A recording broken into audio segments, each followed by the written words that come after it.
It's gonna be a good one. It's gonna be a good one.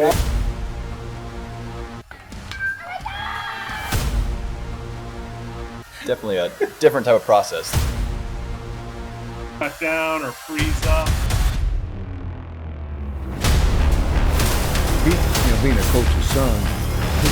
Jackson, of course, they keep retooling. One stolen base, a hit by pitch. Oh my goodness. Hello, everyone. Welcome inside the Red Earth Production Studios for this edition of YBMcast, Missouri Baseball Talk. Powered by Game 7 Baseball, game7baseball.com. This weekend, we are traveling down to Branson, to Ballparks of America, with our good friends Dave and Dave over at Game 7 Baseball for this weekend's Armed Forces Day Classic. Always a fun one. It's our first time we're traveling down to Ballparks of America, taking the studio down with us. And we're going to have Saturday at the ballpark. Going to have some fun down there. Sunday, we'll be at the Branson Recplex for the 14U Championship Sunday. Got the two semifinals we'll be live streaming and championship game. Last weekend, we saw some really good baseball. Semifinal, both 3-2 ball games. One went extra innings, 8 innings. Is a really good baseball. And these are a lot of kids that are heading to the GAC. So there you go. It just keeps adding to it. Saw a team from Central Illinois. The Central Illinois Swing came down, won the tournament. Young man on the mound. I mentioned this to Kevin the other day. Dave, you'll love this. Here's a 14-year-old on the mound, goes complete game, 7 innings, doesn't walk a batter. Heck yeah. 84 pitches, guys. Pitch to contact. In fact, he had 2 guys hit triples off him. He had 2 triples. So they slugged, but they scored 1 run. You don't walk people, it usually doesn't come back to haunt you, right? Yeah, that's Wins at every level. And so really impressive. Had a great time out there. It was the Midland Invitational. So make sure you check out game7baseball.com. We'll be there. Make sure you follow us as we go down there. It's going to be some fun stuff. But today on the show, as you can see, always a pleasure to have head coach, Webster Groves High School, Dave Wiggins, joining us today. Thanks, Coach. Appreciate you taking the time. happy to be here. And as always, the guru himself, Mr. Kevin Mulder from Prep Baseball. Kevin, you're looking. Are you feeling the tired of the season yet? No, this is kind of the re-energizing of the season to me. Like this is, I kind of treat this as kind of a gathering week, a down week a little bit, and then next week it's 3 straight weeks of intense playoff baseball. So it's looking forward to it. Absolutely. Guys, we got to start off with a big congratulations. Francis Howell Vikings head coach Tony Perkins hit another milestone here yesterday. 700th win of his career. I tried to see if we could get Coach to sneak him into the show here today. Couldn't do it. He's up to his eyeballs. It's baseball season, but we're definitely going to be getting him on the show, talking to him on down the road here. But guys, we were talking before we started. This is truly difficult, isn't it? A very impressive accomplishment. Talks about his longevity. To win 700 baseball games, you have to do it a very long time and be committed to it. And also it talks just about the quality. And we've talked about this running a program. It's one thing to have a great year or a great team, but to do it consistently for the amount of years that he has is really impressive. So hats off to Coach on number 700 and, on his way to 800. Yeah. Dave, you think you'll get there, brother? No, no, I sure don't. But huge congratulations to Coach P. That is quite the accomplishment. Absolutely. And it speaks to, I think, what Francis Howell does. You were talking about program. And I think, when you look overall at their athletics as a high school, I think Sean Irwin has done a great job as an athletic director. They run that in a very professional manner. It looks a lot like a college program, the way they do a lot of things there. And developing talent, developing the ball players. He's had talent upon talent upon talent. You got to give a shout out to all the players that have gone through that program. And it's been a wealth of talent. You got a young man in Titus Sissel playing in the minor leagues right now for the Arizona Diamondbacks. You've had, just here on the show, on our channel, the Keep Climbing podcast with Brett Graves, pitching for the Marlins. And I think, who was the young man? I can't remember his name. I'm sorry. He played a little bit for the Brewers, if I'm not mistaken. Yeah, Nate Orff too. Nate Orff. So, just to name a few, right, that have gone through that program. So the talent, the ability, the program, it's a great mix, and it's been a lot of success for Coach P. And I think it's funny because people will say, well, yeah, look at the talent. Well, I've seen a lot of kids with talent lose a lot of ball games. And I've seen coaches not able to manage the level of talent they're at. It happens. I think you have to have quality coaching, quality players, quality program, administrative. The whole thing goes into it, correct?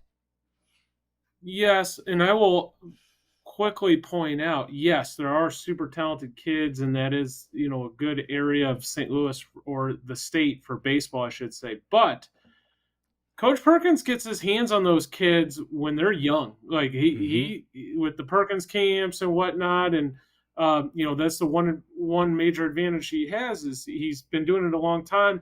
He's known those kids since they were playing baseball at 9, 10, 11 years old, coming to their camps. He's gradually teaching these guys. So it is a true program. It is not just, hey, we're having varsity tryouts today, and I'm going to teach you what I know, as juniors and seniors. He's starting with those guys all the way down, and it takes a lot of time, which he's had on his side, to build something that they've gotten to this point. Absolutely. We're seeing this a lot throughout all of high school baseball. If I'm not correct, Dave, you can speak to that. How you starting to look and assess how you want to build your program at Webster Groves? Yeah, absolutely. You've got to have contact with the with the middle school and the elementary school kids. We have an awesome camp every year called Hoops and Bats. We do it right at the end of the school year. We team up with basketball. We get anywhere from 125 to 150 kids, and they come in. They get to basically hang out with our baseball staff and our players, for 3 hours a day for 4 days, and then they go. They have lunch and they go do the same for basketball. It kind of helps us identify, who some of the more, just more not necessarily more talented, but just more interested players are in baseball. We get their names, we write them down, and just kind of get a feel for what level they're playing at currently, and maybe kind of help guide them along the middle school process and make sure they're playing good competitive ball. So when they get to us, they can help us earlier. So it absolutely has to start at the youth levels for sure. And you see that across. Go ahead, Kevin. No, I was just going to say, it's the old saying, when's the best time to plant a tree? Well, 20 years ago would be number one, and number two would be today, right? So, and Perkins planted his, 30 years ago, and Coach Wiggins is planting his today or yesterday, whatnot. And in that, the stuff that Coach Wiggins is doing with the Webster program has already started to pay dividends. You saw that last year in their championship, their run to the state championship, but this is going to pay dividends, and it might not show up, tomorrow or even next year, but long term, this is what you do to build a successful program. I think Coach Wiggins sees that in how as a blueprint of how to run a successful program, in my opinion. Yep. There you go. Thank you. Absolutely. Guys, we're here. It is that time of year. We're going to start, I think, Class 4. One of the things, and I've said this throughout the season, and, we may not know as much about some of these teams and this and that. That's okay. But I think Class 4 has been one of the deepest classes throughout the season. Teams competitive. I've seen a lot of Class 4 teams come up and beat Class 5 teams throughout the season. And a location where you see a lot of this is in Central Missouri, and District 7 and 8 epitomizes what Class 4. And you look at District 7, first and foremost, you got and all the rankings, all of the numbers that you're going to hear. This is our assessment. This is Youth Baseball Midwest. This has nothing to do with anybody else. We had Moberly at number 2. You got Booneville at number 14. The Pirates, Jerome Simpson, his program, that's another guy that does that the same way. A lot of success. And number 20, Mexico. Mexico had a little hiccup in the middle of the season, but they've kind of righted that ship and playing good baseball right now with some good pitching. A young man, a freshman, Carter Pearson, playing well for them in that respect. So I think this district is going to be very difficult. And I think any one of these 3 teams can come out of this district. Your thoughts, Kevin? Oh, that's spot on.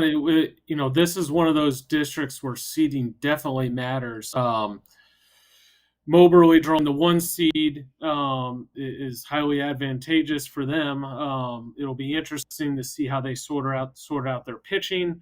They could potentially save their number 1 for the championship game, and Mexico and Booneville are going to have to battle it out there in a semifinal. And this is why guys like Coach Wiggins get paid so much money to make these big decisions, because this is a huge piece of going to be the outcome of these districts. And you would think Booneville and Mexico would toss their number 1s in their first game, and we'll see what Moberly decides to do when they play that Hallsville-Kirksville winner. But they are in a significant advantage because of the earning the 1 seed. Yeah. And Dave, as a coach, you're looking at this, and I know just from watching this particular district, you can't sleep on Kirksville. Kirksville's been pretty decent. They've had some good wins throughout the season. They're 12-15. They're in that tweener stage, and they've had some good wins. They've beaten Mexico. They've beaten Tolton, which is number 5 in our poll. And I know the coaches think very highly of this Tolton Hornets team. So that's a thought process. Well, if Kirksville comes through that, you may have to make an adjustment there and see what you got, right? Absolutely. Yeah, I'm looking at their schedule right now and their wins, losses. It looks like they played they played Father Tolton tight. Only lost 4-2 there. Beat Fulton in an 8-inning affair, 1-0. Yeah. Beat Mexico 8-1. That's and you get into playoff baseball. Like you just never know. You never know what can happen. You see upsets happen all the time. And, when you're talking Class 4, the talent is just kind of a little bit more condensed. And you may not have the depth, but I'm sure, those teams have great players, that are in their starting 9. And, when you're talking about those smaller town teams that play each other a lot, those emotions get fueled. And, that 4, that 5, they win a big 4-5 game and they're going up against Moberly. They're going to give Moberly everything they got. So that should be a good one. Exactly. And, I think Moberly's, they've been kind of a favorite of mine through the season. Before the season, you predicted them to bring home the 4A championship. So You did. I didn't go that far, but it was close, Kevin. But these guys, Cade Baum, Mitchell Bruce, Jackson Angle, Carson Fletcher, Ashton Hunt, Max Richardson. You got to go through this whole roster here of these kids. They've played really good baseball, and they've been playing together since they were freshmen. They won district last year. They got ousted. I think they're back. They made a good run. They lost to Ellsbury in the American Legion State Championships last year. So I think they want to taste that victory. So it'll be interesting. They got plenty of depth at pitching. But again, at the top with Class 4, my goodness, it's loaded. Logan Rogersville, Summit Christian. You've got Father Tolton, as you said. Father Tolton is a really good baseball team. So I think these top 4, that's kind of where you're looking, but I think they're going to maybe end up in matchups. So, depth at pitching is going to matter.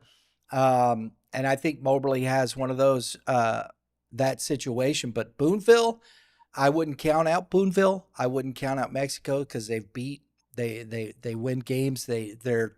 Booneville's been there before. So I think this is one of the fun districts to watch in Class 4, personally. Then you have, guys, District 8 right next door, and this is the one with championship pedigrees. Father Tolton, number 1 seed. Fulton is the number 2 seed, and Southern Boone is the number 3 seed. We have Tolton at number 3, Fulton at number 5, and Southern Boone is number 8. You have 3 top 10 schools here, and one of them, only one of them, is going to have a shot at the state title. That's a difficult thing, I think, to swallow personally as a fan, but it's high school baseball. Dave, when you see a district like this, and you, as a head coach, you've got to set yourself. What are you saying to your players as you head into this thing? Well, it depends on what seed I get. I'm really wanting the 1 seed in that district, because it's going to be the 2-3 is going to be a battle, and then you come out of that battle, bloodied and marred, and then you got to go right at Father Tolton. But just explaining to the boys, you got to take it one game at a time. You can't look ahead. You got to win the game that's right there in front of you. You got to do whatever you can to win that game. And then you go right at the next team, no matter who that is. I mean, if you're the 2-3, the next team's Tolton, then Tolton's going to be fully loaded.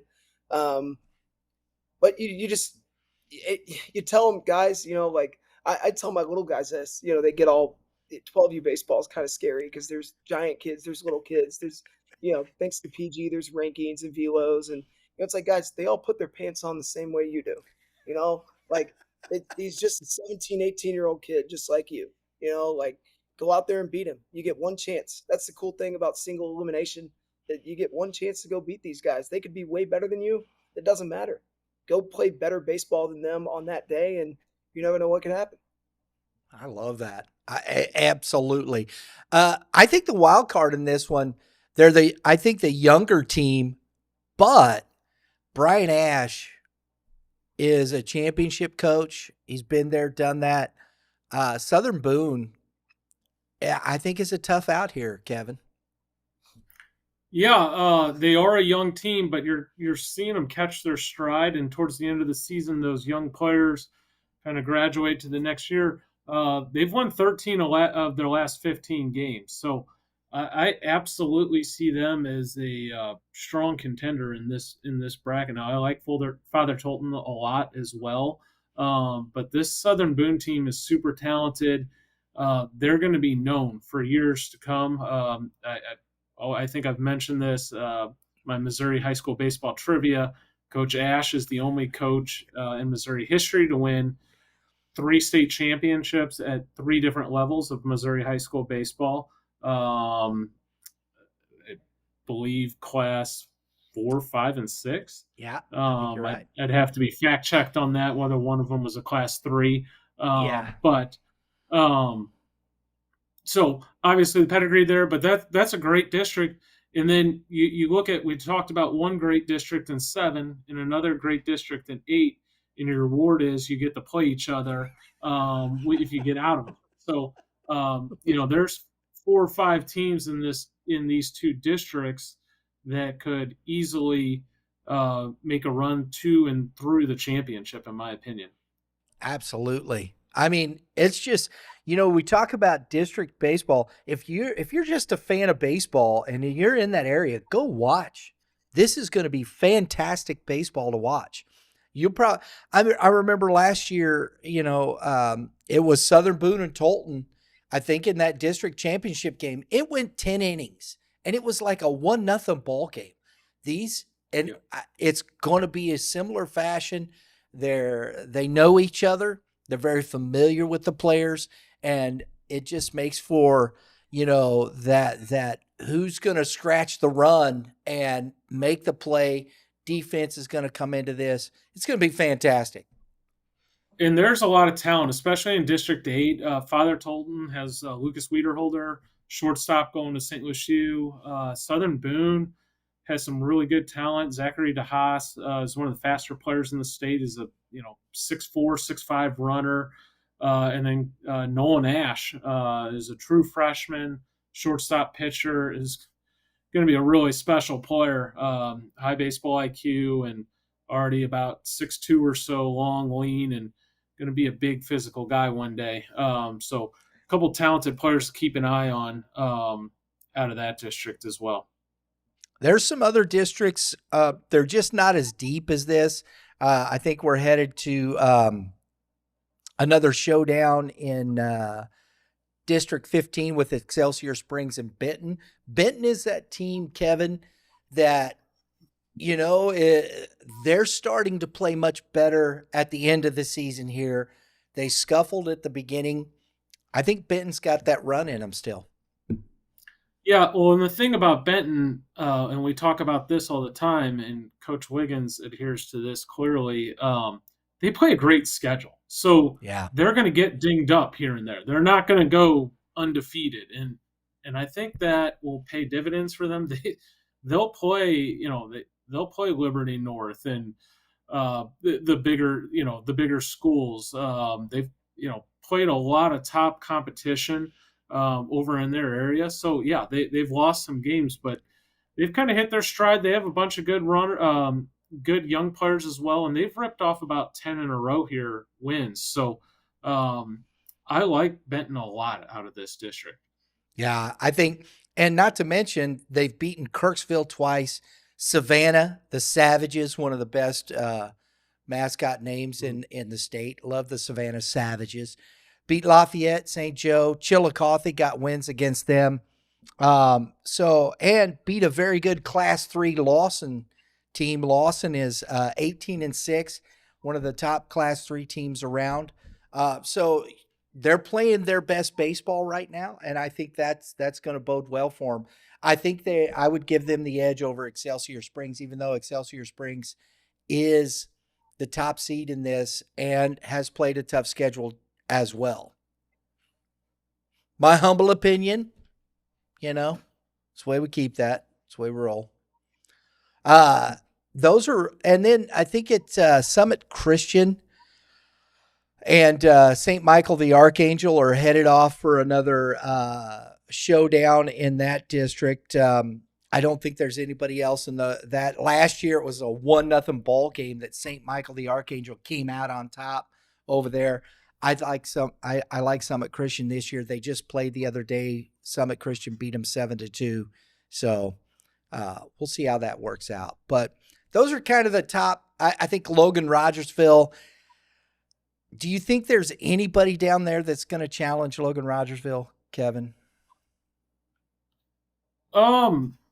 It could absolutely happen. Logan Rogersville is battle tested. I do really like this Summit Christian team. I think that's one of the more talented team, if not the most talented team in the class. So that would be the one that I would worry about for them. Now I realize that's more Kansas City area. So we will see. But I think in the southwest part of the state, Logan Rogersville separates themselves, and you always follow them, and they're always mixing it up with the Class 5 and 6 teams down there. So again, super battle tested, very young roster, but also very talented. Yeah. Forsyth is the 2 seed, and they've had a good season. But, you look at that, I don't think they've beaten Logan Rushville. I have to go back. I was looking through that earlier. So, we will see. We'll talk more about this. Make sure you tune in Monday night. We're going to go through and we're going to have all of our predictions on the press box Monday night. We're going to do that live. Not ready to do that yet because, I know not all the districts have been posted yet. So we'll wait and see. We got to get the seedings. Not everybody knows exactly what's going on just yet. So I'm going to be bold. And as always, I make my predictions. Right, wrong, or indifferent, it's always fun. That's the way I look at it. There you go. Class 5, guys. Class 5 is going to be interesting. As I've said before, I don't think the depth, I think it's a very top-heavy class. I think the favorites are there here in Class 5. And just, in some of the districts here, first off, that's posted, District 6, Willard, right there again. Does Marshfield have anything for Willard, guys? Dave, I don't know if you've seen Marshfield much. I know you've seen Willard. But to me, Springfield Catholic is there in that, but Bolivar may. But I think Marshfield's had a really good season. The only who can beat him in that district? Man, Willard. The thing about Willard is, a lot like us being Class 5. They don't play a lot of smaller schools. They play the big dogs. They play a bunch of Class 6 schools. They play the better Class 5 schools. So they're definitely battle tested, and they're deep on the mound as usual. They had good hitters last year, but those hitters are flashing more power this year. At Marshfield, Kevin, the kid's name. He's a Division I talent. Marshfield's got one of those, but Willard's got more than one. So Willard's my pick to go to the state championship again. Spoiler alert.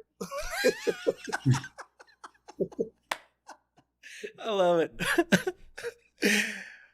I will say this: it will not be easy on Willard. I really like that Willard team. Obviously, well coached and have a great group this year. That is not a free ride though this year at all. Marshfield has some very good wins. They topped Summit Christian. They did lose to Willard, but they've beaten Nixa. They've played a big boy schedule. And I've had multiple coaches tell me how good Marshfield is, and it's a 1-game playoff. If they can make it to the district finals, anything can certainly happen. Marshfield's definitely good enough to come out of that. So I don't think that's a slam dunk whatsoever. If we're playing who's the favorite, then yes, Willard's the favorite. But this is not an open and shut case here. But I do see some significant separation between Marshfield and Willard and the rest of the pack. Yeah. Who's the shortstop catcher at Marshfield, Kev? 26. Oh, yeah. Go ahead and look at that, and we'll come right back to it. We'll start in this process as Kevin's getting that information. But Coach Dave, Hunter Fryman. Hunter Fryman. There it is. Yeah. Yep. And it's tough. Kevin's going, I should know that name. But you see so many kids, Kevin. You see a lot of guys. I know him. I know Hunter. The smaller schools are tough because truthfully, you don't get to watch. There's well over 400 high school baseball teams in the state of Missouri. It is impossible to go see every single one. And, a lot of times most of our attention gets put on the Class 6 and 5 schools. because that's where a majority of the players are. So it is tough to get around to all parts of the state. I know Marshfield's Class 5, but you can't see them all. So yeah. So, and he's only a 2026. Is that correct? Is that what you said? He's a 6, yes. Oh, wow. So we're going to see him another year. That'll be interesting. Dave, your district, of course, it stands out like a shining orb that's blinding a little bit. Viani did get a loss.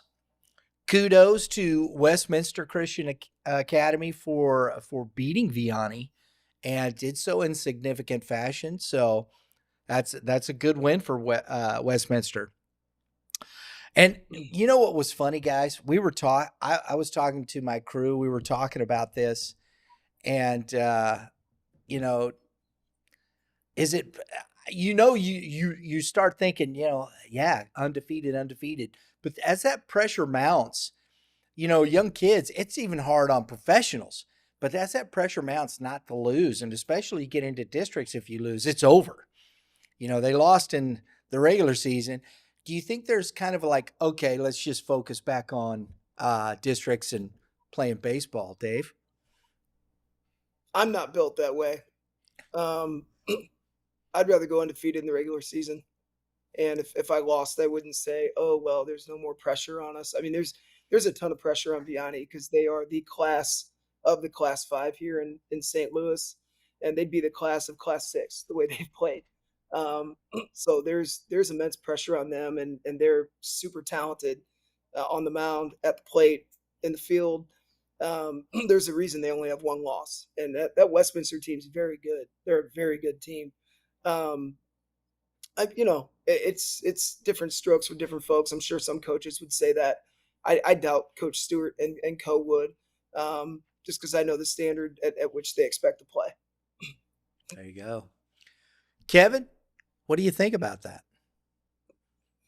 Yeah, I don't buy into a loss as a good thing for them.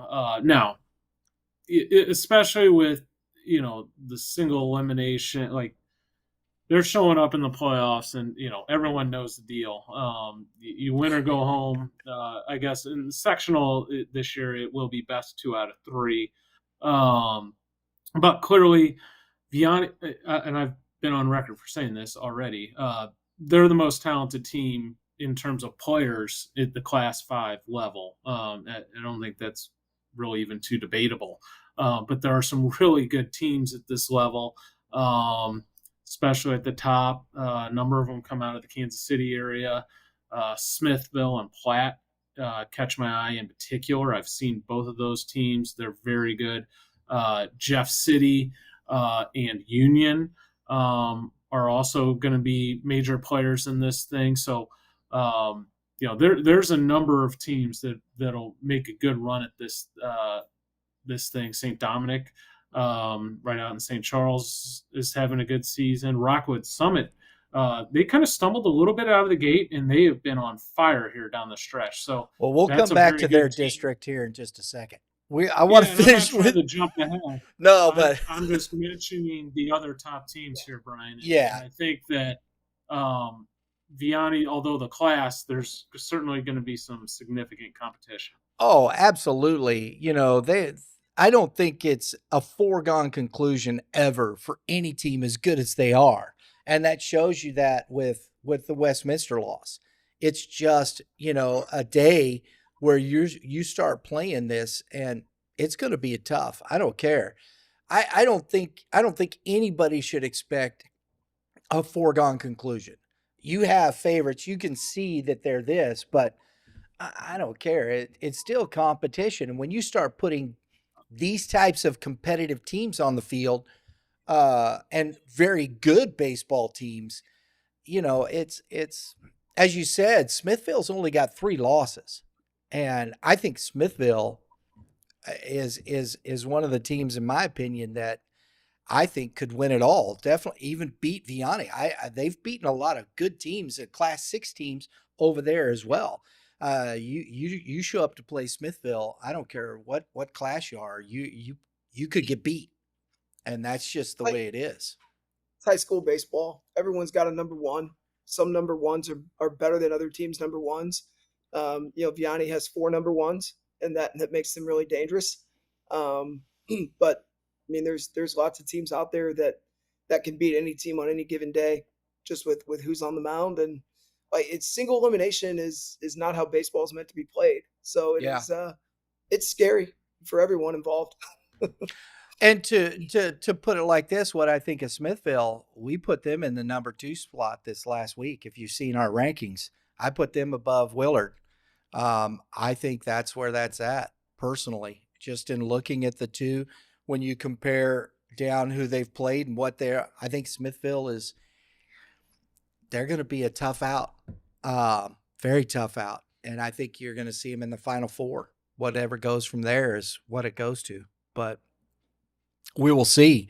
Dave, you got the number 3 seed here in this district.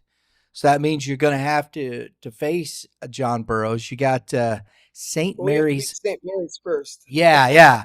That's what I was getting ready to say. You got St. Mary's South Side, which I have no idea where they are, who they are.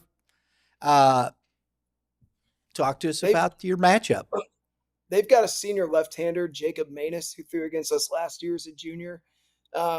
We clocked him in 82, 83 range, bumped the 4, and had a really good curveball. Held us down significantly in that semifinal game last year. They have nothing behind him, and I'm not being ugly. I'm just being real.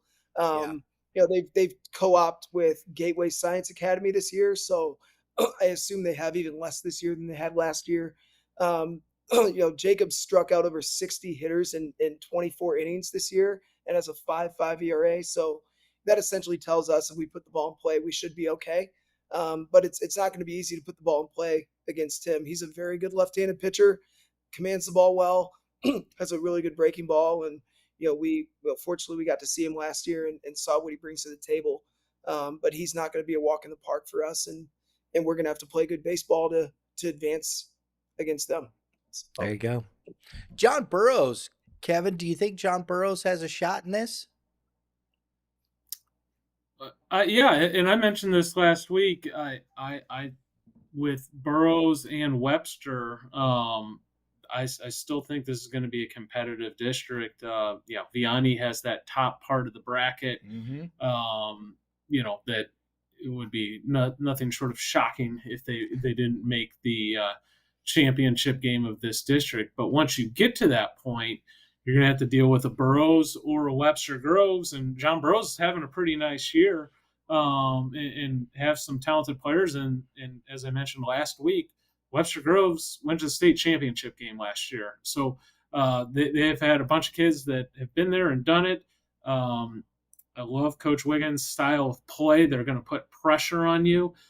So if you decide to go out and walk a couple guys, hit a batter, throw one into right field on a ball on the infield, all of a sudden Webster can hang a 4 spot up with maybe getting 1 hit. And that he has found a way to create offense without having to hit the ball over the fence, without having to split gaps. And Webster Groves is really good at that. I think in a 1-game setting, either one of those teams could top Viani. Now, if it was a 7-game series, probably not going to work out for either one of those teams in real honesty, but it's not that. So that's the beauty of it. Exactly. And Burroughs can swing it. Burroughs can swing the bats, and they've got two good arms in Muhammad and Chapman. They play hard. They play a decent schedule too, and they've beaten some good teams. Viani's first game is going to more than likely be against Cole Scott, and Cole Scott's a SEMO commit. So, they got a tough arm they've got to see in their first game. It's in their second game. I'm sorry. My apologies to Bashan. That their coach is awesome. We got to play them last year in their second game. My fault. In their second game, they've got a. That is a basketball game I would like to see though. Viani and Yes, Bashan. Well, the That would be Webster fun. Sean baseball game last year, we both decided that we probably should play basketball instead. It'd be a lot more fun for everyone involved. This is one of the better basketball playing districts in the state here. I will mention that. Absolutely. St. Mary's is very good at basketball too. Yes, they are. Yes, they are. There you go. So went to a baseball game and a basketball game broke out. The District 3 is out. Our conversation last week, Kevin, with Parkway Central and Ladue Horton Watkins has come to fruition here in the 4-5 matchup. Yes. And Ladue edged them out, I see. But yeah, Yes. We'll find out. The rubber's going to meet the road. Exactly. And I think this is a coin toss. Ladue might have a little bit more maturity here and players, as you've talked about, Seton Thompson. Parkway Central, do I think they'll beat them? They can, but will they? I don't know. How that matches up. I think what I think about Parkway Central, I got to see them. Haven't seen Ladue play, so there you go, and that makes a difference. But what I saw with my own eyes with Parkway Central at Oakville against a very good arm, that's a scrappy team. We know that up the middle there, the two freshmen playing center field and shortstop, and who has a better baseball name than the shortstop for Parkway Central? Phoenix Hula. I love that kid already, man. Come on. Give it up. I got to get him on the show, man, just to talk to him. How do you not love that name? I mean, it's just fun, right? This district should be a fun one. We also talked a little before the show, but also last week, Brian, a team that hadn't played a lot of games, but is very good is Pacific. And they also haven't played competition necessarily close to their district. They're out west a little bit.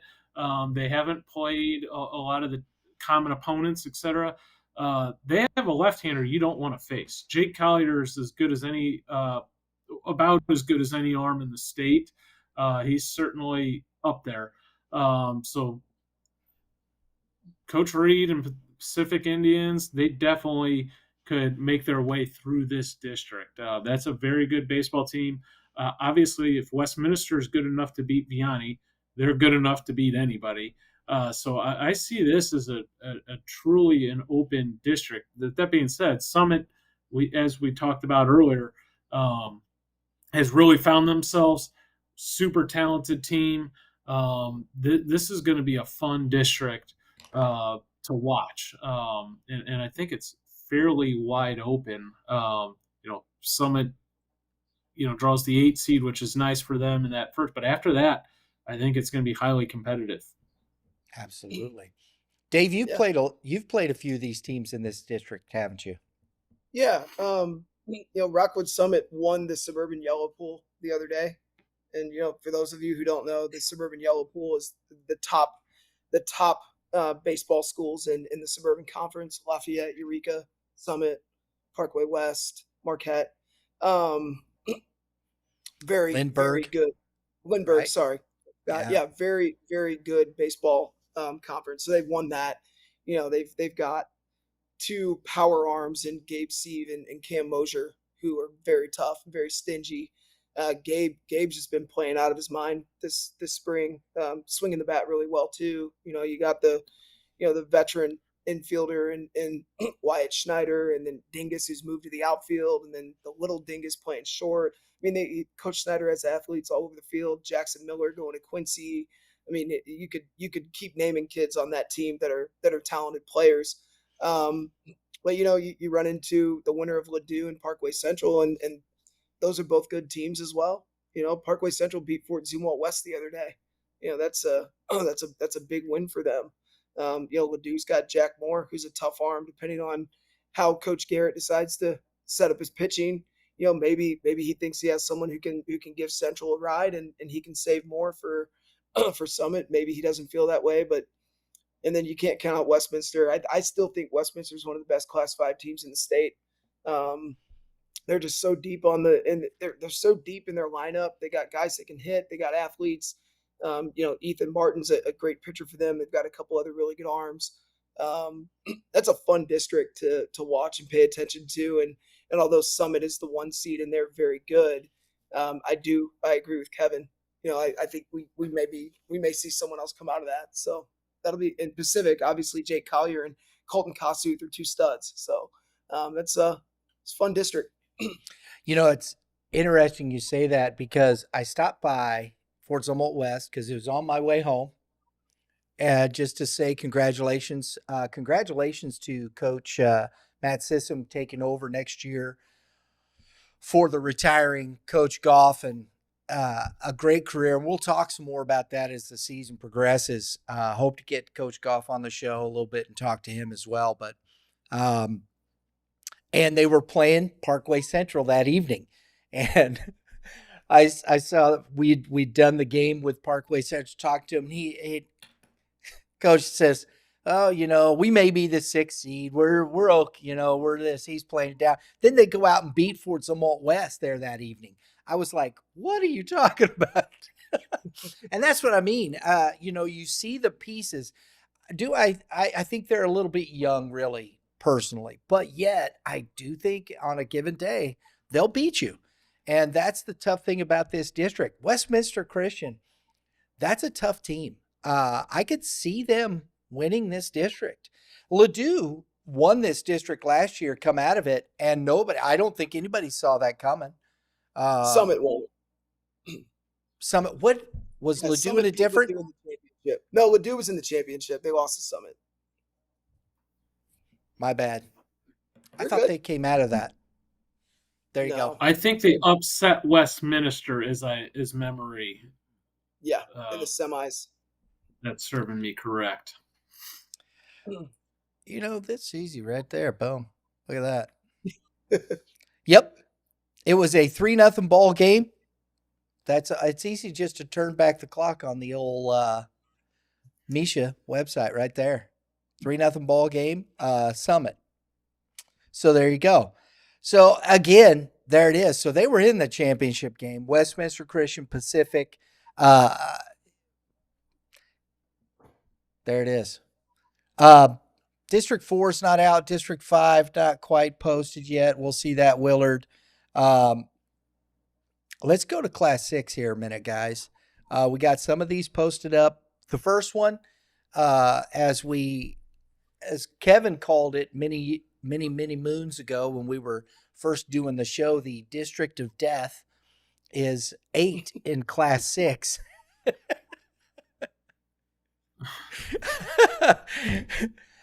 And there's a reason for that, right, Kevin? There is. Now, over time, things evolve. Right now, I see this as a 3-horse race, and we have 3 of the best teams in the state in this district, with Staley, who is a heavyweight champion, favorite here. They're one of the favorites at Class 6, and then you got Liberty and Liberty North, who have dominated, the Class 6 over the last 5 or so years. So, and Staley's been the one that hasn't punched through yet out of this district in some time. So Liberty and Liberty North have kind of run shop here out of this district, and now Staley's earned the 1 seed. Arguably the most talented team in the state. They're right there, in my opinion, with Francis Howell in terms of who has the most talent. This is going to be a real challenging district. Obviously, the huge edge goes to Staley in the fact that they don't have to play Liberty and Liberty North. They only have to play one of those if they can advance to the championship game, where Liberty and Liberty North will have to win 2 of those 3 games, if that makes sense. Yes. I don't think, and I don't think you would, don't get me wrong, but Park Hill South isn't going to be an easy game. for No, Staley in that second round. They're going to have no, to they're throw 21-10. Yeah. Yeah. So yeah, that will be also interesting. If you're Staley, you can't overlook them, and it's also a little tricky because Staley's already beat them 10-0 this year, which I'm not bringing up as a oh my goodness they're so much better. Sometimes you can get a perception in your head like, hey, we just got to go beat Liberty or go beat Liberty North, and that's when, as Coach Wiggins knows as a coach, you can find yourself in some real trouble if you get a team that thinks that way. You got to take it one game at a time. Their first round matchup is a seismic mismatch. This is the 1 versus 16 in NCAA basketball. But beyond that, Park Hill South will present a challenge for sure. But this will be one of the more entertaining districts at the Class 6. Yeah, absolutely. Honestly, Liberty, Coach Bragg, that team, they are scrappy. They just, that's the one that scares me. If I'm looking at a Staley, that's the one that scares me, Kevin. Absolutely. It'll be interesting to see when Staley throws Earlbreck in this district. Yeah. So I agree. I don't think Oak Park, I mean, they've sustained too many losses. Park Hill South is an intriguing one, but you're not going to have to probably shoot any bullets at all against, no offense to North Kansas City, but it is what it is. Sorry. Yeah. Don't mean to say nothing bad, but it's what it goes. That's their District 4. Oh my goodness. How is, and I mean, I don't know. This is my own perspective here. Okay. District 4 is up.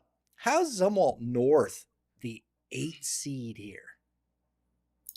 I'd I'd like Coach Brady Wiggins to speak on this because I don't understand the dynamics fully of the district meetings and like what's valued versus what is not valued. But it does seem a little perplexing to me how they would end up. They have a 500 record. Now they haven't played as many games.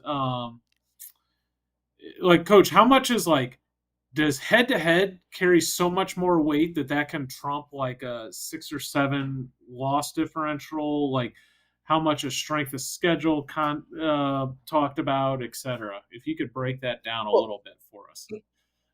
Yeah, speaking on this, I texted Brady Tanner this morning and said, congrats on the 1 seed.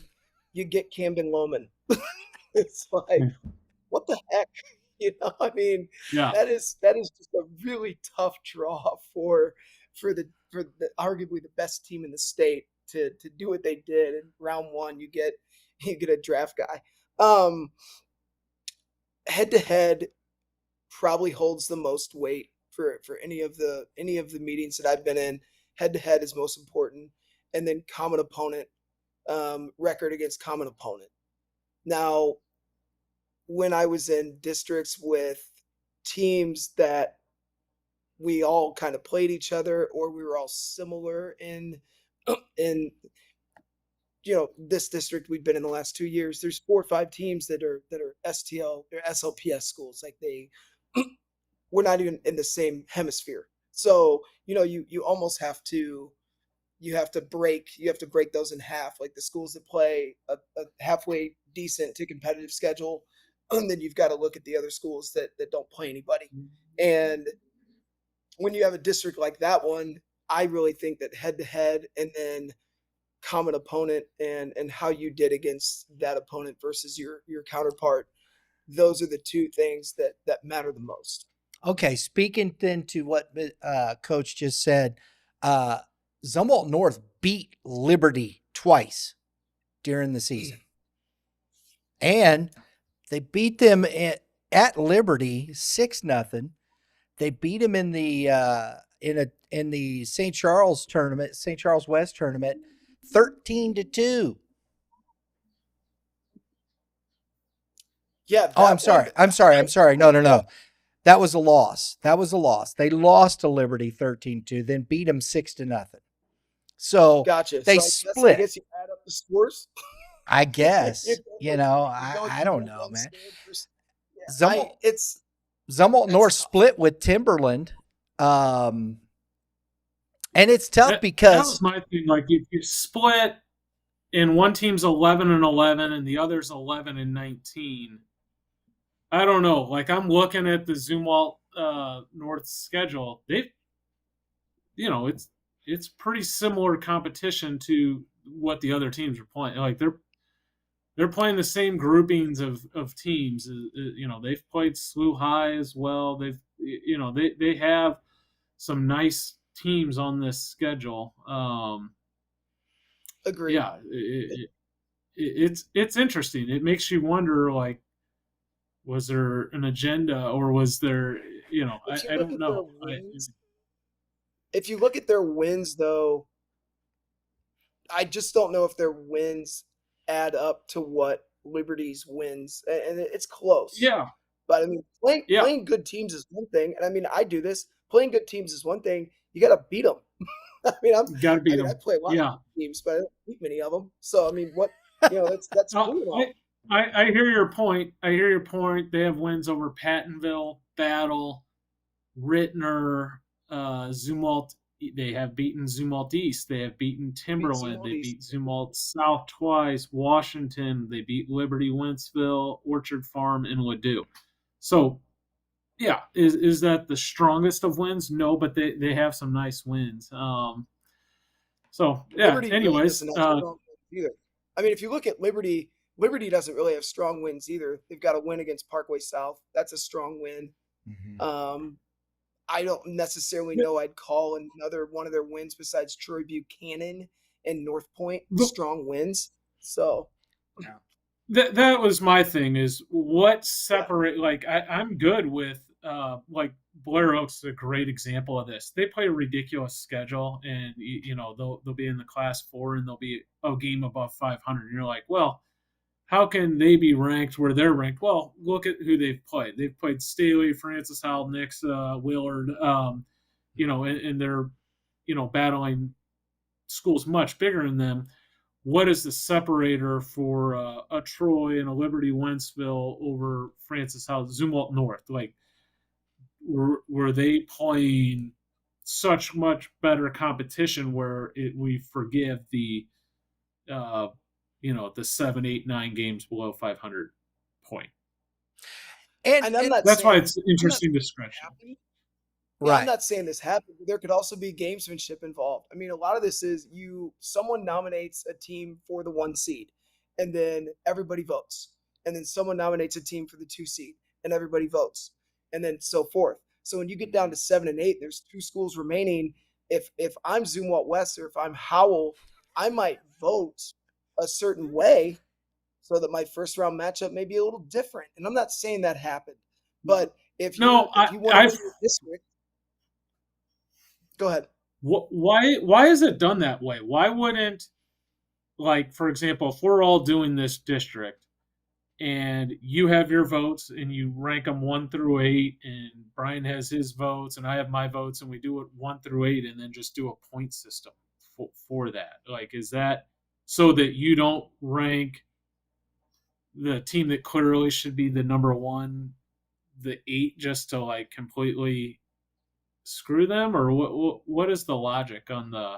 Yeah, I honestly don't know. I think it's kind of awkward, to be honest. Like, last night we did ours, and everyone's like, okay, does anyone nominate the 1 seed? And it's like, well, obviously Viani's the 1 seed. Does someone other than Viani have to nominate them the 1 seed? I mean, it's clear as day they're the 1 seed.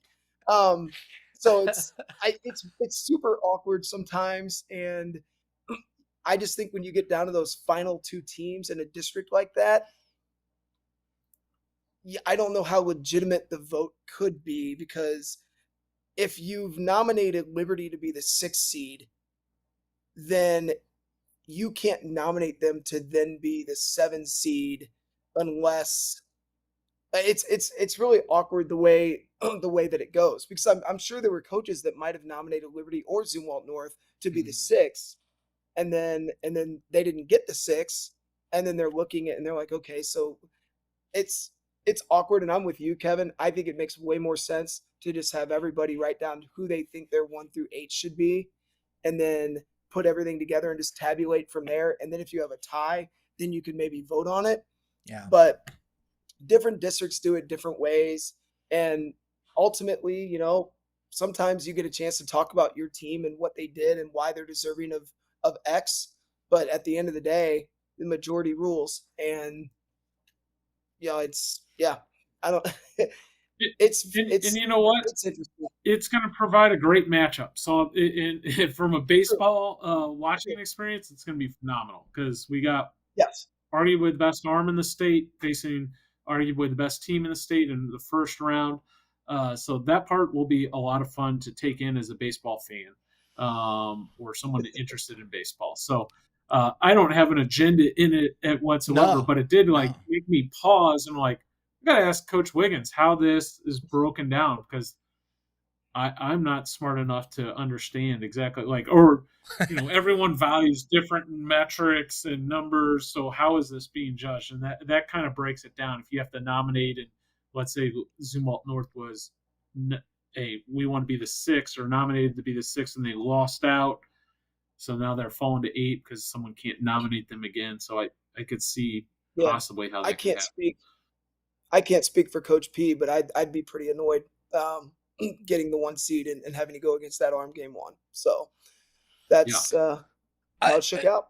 Here's the thing too, if you get a Dobrats that is on, Zumwalt West is not going to be having fun with him that day. Am I correct? No, that's one of the best young arms in the state. Liberty has a good one as well. It really wasn't about facing Loman. It was just looking at an 11-11 versus an 11-19. Exactly. How do we sort this out? Now, because I think product of that is you face Loman. Troy Buchanan is not an easy out for North Point. I don't think that's I really, you look at the first round of this district, because like you said, you get Loman, anything's possible. He goes a complete game. That could happen. Timberland and Francis House Central. House Central just will grind you down. And if they grind at bats, they work hard. I don't care who it is. If you got Swain or Sansom, it don't matter. As I said, you get a Dobrats who's on there. It's going to give Zumwalt West all the trouble they want. And North Point and Troy Buchanan is a lot like that same style of House Central. They grind. They got a good couple of arms in there. This whole district, in my opinion, is just it's not an easy out of first round. This reminds me of kind of like that first day of March Madness. Like if I had to go pick one spot to be for a whole day, you're going to watch 4 entertaining baseball games. And that is certainly not the case at most districts. The 1-8 game is going to be a lot of fun. The 4-5 game is going to be highly intriguing. 2-7 is going to be fun, and 3-6. Those are four games to a casual observer with nothing, tied to any team. Those would be games to go watch, in my opinion. Absolutely. Well, and in districts, one of the benefits of getting the 1 seed in almost every district in the state is you don't have to throw your best pitcher in that game. Howell might have to throw Skidmore.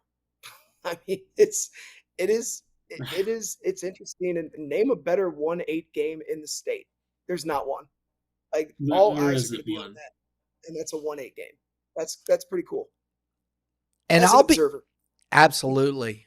And I'll be honest, the other one that was intriguing to me, District 2. Eureka's the number 1 seed, and honestly, I think Parkway South's the 1 seed in this district. That's my thoughts. Guys? They won the Red Pool. Yeah. Parkway South doesn't have the pitching depth Eureka has. That's fair. I don't know when Sullivan's coming back. I talked to him a little bit ago. If he's back, that's a whole different story. Mm-hmm. but yeah, Eureka's pitching depth is unmatched in in that district. So that's probably one of the reasons why they got that. Also, they play a very very good schedule, as do all these teams. Mhm. Um, Seeding these districts is hard because they beat each other, and then so And that's why I asked you about how the process works, because like in the NCAA tournament, they do factor in who's available to play. So if you've lost a star player, which Parkway South has mhm, had Luke Sullivan out, well, they're a different team without him. He's right. their number one. He's also the cleanup hitter. He's an impact player. I don't Parkway South. You could flip a coin. If you would have flipped it, I wouldn't have had a major disagreement. But I will say this: Eureka plays a hellacious schedule. Like hell is Yeah. in tough. They've played all comers. They lost their starting catcher Carson Ludhauser for about a month. He should be returning. He's That back. had a significant impact on their team. They have big arms that are tough to handle. There's a lot of pitching depth there. This is also a fun district, though. Lafayette had their run last year. They're sitting there at the 3 seed. Um, Borgia is bumped up into Class 6 now. Lebanon, very good baseball team. Some talented, and they're kind of like an X factor because they're the team that hasn't been into this mix. They don't have a ton of common opponents with some of these other teams. Marquette's an intriguing team that certainly can beat anyone. So this is a fun district, but Eureka's pitching depth does stand out. They have as much pitching depth as close to anyone in the state. The one thing, because I've seen both these teams play. I watched Eureka, and I've watched through the time when they had that streak where they lost a lot of games. It was just after they lost Ludhauser, and I understand, but he wasn't hitting that well before he got hurt. He was struggling still a little bit, and he's a sophomore. He's a young kid. Now he can, and don't get me wrong, it's not that I don't think his bat is important in that lineup, but they struggle scoring runs. When they score runs, that team can beat anybody. But I think Eureka has trouble scoring runs, and up and down through that lineup. That's I think the bugaboo. Yeah, their pitching is fantastic, and not to mention we saw Grayson Joggerst over the weekend pitching very well, the younger brother of Jackson Joggerst. So there again, you've got this team that can pitch, but will that bugaboo of not scoring runs come back to bite them in this? And Ludhauser's impact, though, was far beyond the lineup. He can shut down a running game, how he controls the pitching staff, commands the pitch. So there's multiple layers of that injury that affected the Eureka team, in my opinion. And we saw it. Eureka's got hitters. Eureka has guys that can hit. Yes. Whether they have been or not. I mean, Craig's still hitting over like 390 on the year. Mm-hmm. Tyler Sweeney's hitting 390. Reg can swing it. I mean, they've got dudes that can hit. The pitching that they see is really good. They see a really good arm twice a week because they're in that yellow pool. The defenses they're running into are really good defenses. And I mean, you look all up and down that district. I mean, Rowland's got a 90-mile-an-hour arm, and they've got a kid going to Nebraska and Colton Peter-Smith at the dish. I mean, Lafayette's got talent all over their roster. Parkway South, obviously, very good baseball team. This district's up in the air because I'm with you, Brian. I don't think Eureka's outright just going to win that district. I think they're going to have to fight and claw. But Eureka can throw 5 or 6 different dudes and be as competitive as every other team in that district. And that's where the pitching depth really comes into play, in my opinion.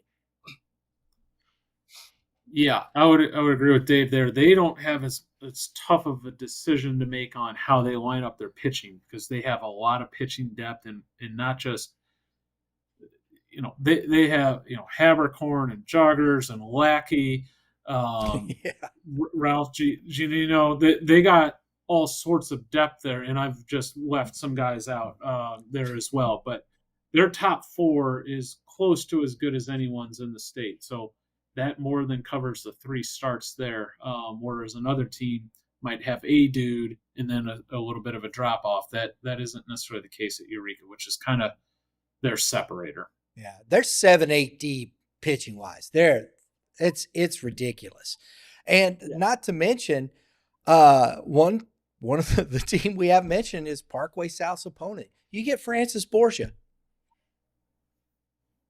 I mean, yeah, they're down a bit, but that's not just an easy opponent right there. Struckhoff, that team, they know how to win. That program knows how to win. That's not easy. So it isn't. This is one of my issues with the just how this works. They've been Class 5, and they had phenomenal run. Jack Noby was our player of the year in the state last year. Well, Jack Noby's at Xavier now. Right. And now, a school that's on the smaller side, certainly for Class 6, they're probably a true Class 5, and now they're playing up a level, and they don't have the same pitching that they had that they rode to their success, and now they're gone. So that makes it. I see that's my issue with the rule, and now they're going to, in my opinion, probably struggle for the next couple of years if they're up, where they're probably best suited in Class 5. Yep. And that's not a knock on Borgia. This is more of a big picture discussion on how the classes are broken down. And I understand the private public school, and I'm always first to point out public schools have dominated Class 6. A private school hasn't won since 2019. Right. Dave? Borgia and Viani essentially just flipped. Viani's Class 5, Borgia's Class 6. And you look at that, and anyone with half a baseball brain would say, hey, maybe Viani should be 6 and Borgia should be 5. But that's the championship factor. That's how Misha chose to kind of lessen the sting of us public schools losing players to private schools. Me personally, like, you're going to get a public school attitude out of me. I love it. I think it's great. And if you go private, that's just something you have to understand you're going to deal with. So that's there you go. I love it. Honesty. Borgia's got some good wins. They've beat Sullivan. They've beat Rolla. They've lost to Rolla. They've got a win against Father Tolton. They've got a win against Union. They just beat Union actually this past week. So they're capable. That's what I mean. Yeah, absolutely. And my comments were not about Borgia. No, I understand. They were just the talking, and I hammered this multiple years, and I'm pro public school personally. Public school product myself. I don't think there's no reason public and private schools can't compete against each other. I think there are lots of strings that come attached with that private school stuff. There are some advantages. But there's also some great advantages of being a public school, and we've seen the dominance of a Howell, a Liberty North that have kind of reigned over Class 6 for a good while now, quite honestly. Yeah. So I mean, don't you kind of think the reason for that is, in St. Charles County, there's very few private schools. In Kansas City, there's very few private options. In St. Louis County, there's a whole mess of them. And if you look, I mean, and we can keep going back, you're looking at St. Charles County schools, you're looking at Kansas City area public schools. Every so often there's a St. Louis County school, a public school that gets a chance to win a state championship. But the St. Louis County schools are getting hit harder by the private schools than those other two areas, in my opinion. I'm not saying there's anything wrong with that, but I think that's a big reason for that championship factor and why coaches in my area might be more for it than coaches in St. Charles County or in the Kansas City area. Trust me, I feel that, and this would be a great discussion for another day. As a, Yeah. Especially as a Kirkwood guy. person, I think Kirkwood's probably more negatively affected than anyone. They are. Yep. Truly, and I don't think I'm biased on that. I think they lose more kids. And you know what the response is? And Kirkwood and Webster have both done it. Lindbergh has done it. Get great facilities. Make your place so great that there's, because you look at like a Rockhurst, who's like clearly the main private school over in the Kansas City area. They've struggled. They have some nice players. There hasn't been a lack of talent at our private schools over the past 4 or 5 years. I will say that, but it has not translated to state championships at the Class 6 level, and that's just a reality. No, Viani. I wish they were in Class 6, not because I don't want them to win Class 5. I think it would just be a lot of fun to watch them have to duke it out, and that would be a lot of fun to watch them versus the other top teams in Class 6. And I think they would be right there with any of them. This could be a year they would possibly win. Maybe not, maybe so. But to me, that feels more like their competition level. Yeah. Well, but to that point, I still think, even at Class 5, once you get to that top tier, I'm not so sure it's just that clear cut in the Final Four, even with Viani that way. I mean, you've got some. Agreed. I mean, Willard can beat it, and I know you believe this, Kevin. Don't get me wrong. I know you do. So I don't want to just give it over to Viani in that respect. And I think I agree with you in the sense of just an overall look, Class 6. I mean, those top tier teams, they're definitely one of those. But Willard has gone up there and played like that. I think Summit is in that conversation. You look at over on the Kansas City side, Smithville is clearly a threat to anybody in this state. That's just especially at the Class 5. Yes. I just don't agree. Yeah, Platte County, exactly. The Pirates over there. So it's just not maybe as many teams as in Class 6, in that respect, that are going to be in that situation. But what you're saying is when Viani gets to the Class 5 Final Four, if that does happen, it's going to be a dogfight to win a state championship. And that's how it should be. And that's awesome. Yeah. Just as it was last year. I mean, those were Class 5 championship last year was great.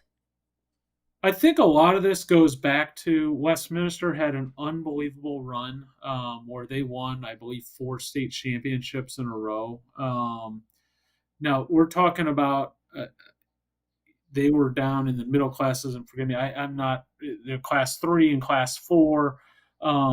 So that was a unique situation where I can understand the argument for being up. And I don't know. There could probably be more discussion, and maybe schools could opt to play up as well. It would be interesting. I would love to poll the Viani players and coaches, administration. Would they rather play in Class 6 or would they rather play in Class 5? That would be interesting. I'm not saying they should get to determine that. Just saying I would like to know that answer. How many kids are you graduating from that championship team where you have the points and those kids got to go up the next year and play? And I think that should be a factor. If you went and won the state championship with a bunch of, in that class, in Class 3 with a bunch of sophomores, and a couple juniors, I can see that. Okay, fine. Those kids are going to stay there. They're going to get better. But to bump a school up and they've made a good run and they graduated 12 kids, and they were all those players. I think that's a tough gig, man. That's just a tough What do you gig say to someone like what do you say to someone like Fort Zumwalt South, who's a public school who graduated 17 kids and has to stay in class 5 That's a and is having a fair hard time point. competing in class 5? And that's the hard part about it. And like I would, I'd like to ask Coach Stewart, after it's all said and done, like if you win the class 5 championship, does it mean less to you than had you won a class 6 championship? And the answer should be no, because that's the class he's in. That's the highest level that he can play that year. And that is the end all be all. And a Without class question. 5 championship would mean as much as a class 6, in my opinion. Okay. Go ahead, Kevin. No, I think Coach Wiggins is dead on that. Like you play who you're the structure of the rules. So the players, the coaches, the school should have as much pride, whether it's a class 2 or a class 6 champion or anything in, that is not the issue at hand, in my opinion. I don't think it. I'm not trying to cheapen or devalue anything there. I just. So I got to call Coach Horn. And we got to set this up. We got to bring in at least one on the other side. You have to. To the conversation, right? I feel like I'm a neutral arbitrator here. Exactly. So we'll have Coach Wiggins on the public side. We'll get Coach Horn on the private side, and we'll have this conversation because it's fantastic. This is great conversation. Yeah. And I think it's, because the perspectives and walking through these things, then how does that move up to Misha, to the governing body? How do those things get sorted through?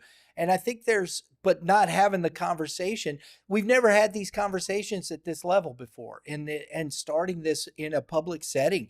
Where are the thought processes? Why do we do this and where those things are? And I love it. And this is why we started YBM. This is why the podcast came into being, because I don't think there was enough of this conversation, and it has to be, because everybody's got their thoughts on it.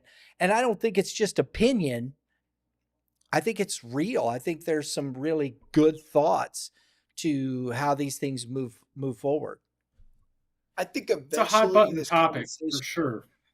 It's going to be even more hot button, because I'm hearing rumblings that school choice could be a real thing soon in Missouri. And if school choice becomes a real thing in Missouri, there's going to be a lot of discussions going on about many different things. And it could really change the landscape for sports in general in our area. And it's, there's people against it, there's people for it. I'm not going to speak on that, but it will be interesting, to say the least. Have you heard anything about that going through, Kev?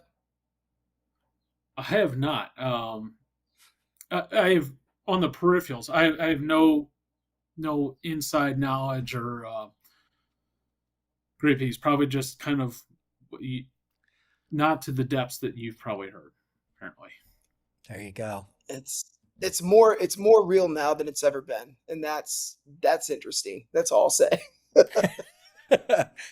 So there you go. We'll do this. We'll get this going. We're in the middle. Let's talk one more thing. The rule the law that just passed for homeschool kids. Are we aware of that? No.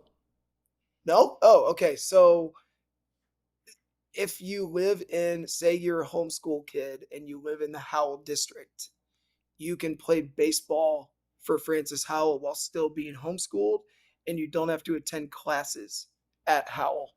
So this is a huge negative for the St. Louis Patriots, because they do a fantastic job with their homeschool kids. But some could consider it a win for a lot of kids who want to be homeschooled and who want to play, sports at the high school in their area. So that's another topic we could discuss. Wow. Yeah.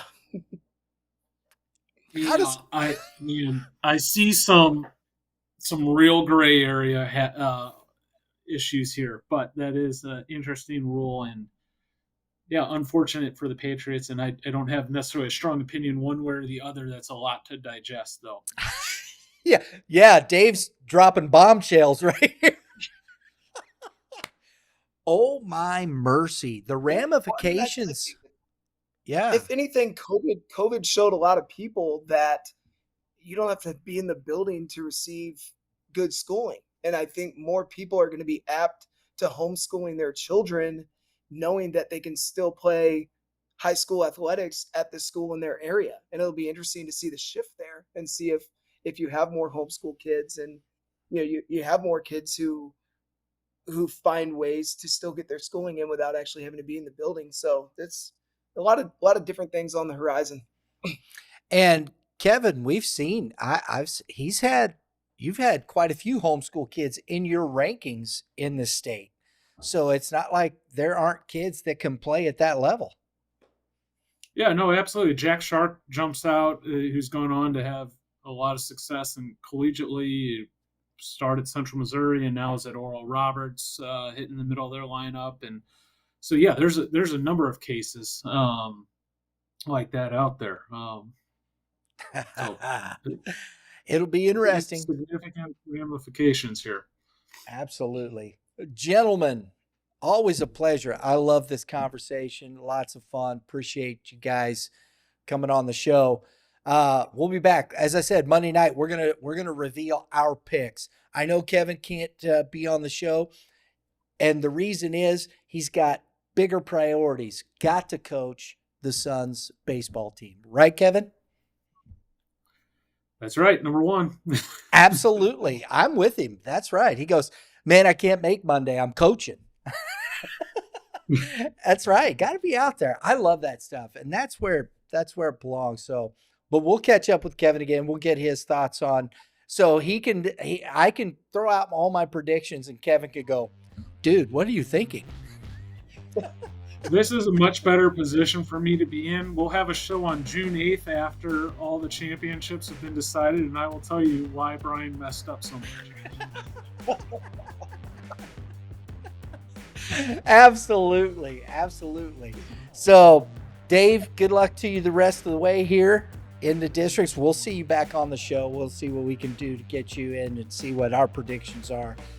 Guys, thanks as always. Everybody, thanks for tuning in. If you like what we're doing, subscribe, hit the like button, hit the dinger, notifications for upcoming episodes. Have a great day in the Lord. All you pitchers, I got 2 pitchers right here, and you know what they're going to say, right? You can take it, Kevin. Keep throwing strikes. I like especially in the postseason. And if you're a hitter, hey, do me a favor. Make sure you get the bunt down. Right, Coach? Absolutely. Yes, that would be preferable, especially if you can't hit. We'll see y'all next time.